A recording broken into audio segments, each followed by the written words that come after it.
अगर गृहस्थ है तो अपनी पत्नी के सिवा किसी और माता बहन की तरफ गंदी दृष्टि न करे, गलत भावना न करे। और विरक्त है तो संपूर्ण जगत की स्त्रियों से मात्र भाव रखे, कभी भोग्या भाव न रखे। यदि भोग्या भाव रखेगा तो वो भ्रष्ट हो जाएगा और वो भगवान का भक्त नहीं कहा जाएगा, वो भगवान का शरणागत नहीं माना जाएगा। दूसरी बात, रसेंद्री के द्वारा हम वही पदार्थ पाएंगे जो शास्त्र आज्ञा करता है। मनमानी पदार्थ हम नहीं पा सकते। जैसे भोजन सात्विक होना चाहिए, अब हमारे भोजन पाने में ऐसी बहुत सी वस्तुएं हैं जो हमें निषेध की गई है। मांस है, अंडा है, ये चीजें निषेध की गई है। हम भूलकर निषेध वस्तुओं का सेवन ना करें। पेय पदार्थों में शुद्ध पानी भगवान को अर्पित करके पिए, और कहीं कोई शराब आदि पी तो बिल्कुल नहीं, कदापि नहीं, वो शरणागत भक्त नहीं माना जाता।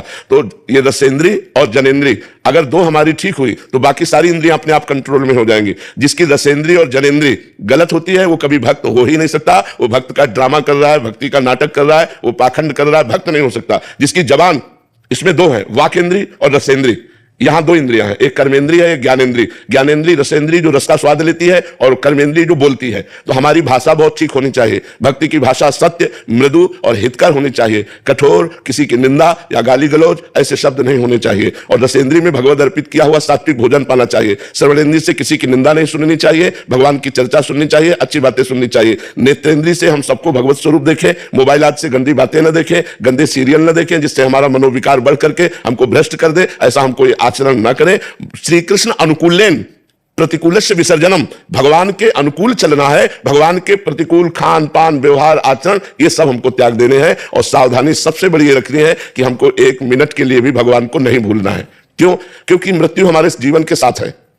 पता नहीं कब हमारा शरीर छूट जाए, और उस समय हम भगवान का चिंतन ना कर रहे हो और हमारा शरीर छूट गया तो फिर जहां चिंतन होगा वहीं हमारा जन्म हो जाएगा। जैसे राजर्षि भरत जी सब कुछ त्याग करके गंडकी नदी के किनारे भगवान का भजन कर रहे हैं, लेकिन एक हिरण के बच्चे से आसक्ति हो गई। तो अंतिम समय उनका हिरण का चिंतन हुआ, तो उनको इतने बड़े भक्त होने पर भी हिरण की योनि में जाना पड़ा। तो हम सावधान रहे, हर मिनट हर सेकेंड राधा राधा राधा रटे तो हम भगवान के शरणागत है। आत्मा का स्वरूप जो भगवान का स्वरूप है वही स्वरूप है।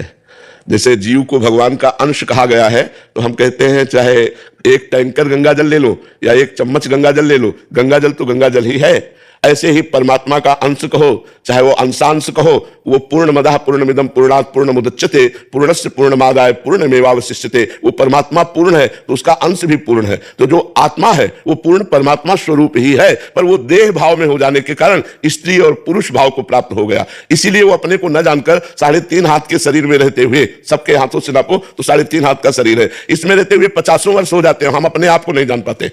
हम अपने आप को इस 5 भौतिक ढांचे को ही मानते हैं। ये जो 5 भौतिक ढांचा है हम मानते हैं हम यही है।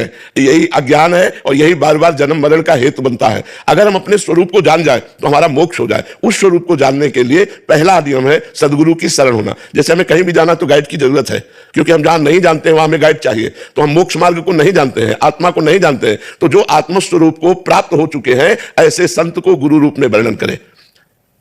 गुरु बहुत सावधानी से बनाना चाहिए। ऐसा नहीं कि किसी के प्रवचन सुन करके हम किसी को गुरु बनाने। प्रवचन तो पढ़ लिख के भी किया जा सकता है, लेकिन अनुभव, पार ब्रह्म परमात्मा का अनुभव किए हो और शाब्द ब्रह्म वेदों का ज्ञान रखता हो, दोनों बातें होनी चाहिए। क्योंकि यदि वो पर ब्रह्म का अनुभव नहीं किए तो केवल प्रवचन से बात बनने वाली नहीं, और उसे शब्द ब्रह्म वेदों का ज्ञान नहीं है तो जो अनुभव किया वो शब्दों में कैसे व्यक्त करे। इसलिए दोनों बातें होनी चाहिए, शब्द ब्रह्म का ज्ञान और पर ब्रह्म का ज्ञान। ऐसे यदि हम सदगुरु का वर्ण करें और उनके बताए हुए नाम मंत्र और उन साधना के द्वारा यदि हम अपने जीवन को भागवतिक बना सके तो धीरे धीरे हमारे पहले 3 शरीर हैं। यह है स्थूल शरीर, इससे राग नष्ट होगा। फिर दूसरा सूक्ष्म शरीर जिसे मन बुद्धि चित्त अहंकार 5 ज्ञानेंद्रियां 5 कर्मेंद्रियां कहते हैं, इससे हमारा ममत्व हटेगा। तीसरा है कारण शरीर जिसे स्वभाव कहते हैं, हमारा स्वभाव परमात्मिक हो जाएगा, भागवतिक हो जाएगा। अभी सांसारिक है, 3 गुणों के द्वारा प्रेरित होकर स्वभाव में हमारे कभी शांत कभी घोर कभी प्रमाद आलस्य निद्रा यही चलता रहता है। सतोगुण रजोगुण तमोगुण, तीनों गुणों से तीत हो जाए, ऊपर हो जाए हमारा स्वभाव, भगवत भाव वाला हो जाए, तब हम अपने स्वरूप को जान पाएंगे। के लिए पहले विवेक, और वो सदगुरु से होता है। बिना सत्संग विवेक ना हुई, बिना सत्संग के विवेक नहीं होता। पहले विवेक, विवेक का मतलब क्या है? सत्य और असत्य का ज्ञान होना। दूसरा, जिस असत को हमने जाना कि ये झूठा है, भोगों में सुख नहीं है, तो लोक परलोक के भोगों से वैराग्य।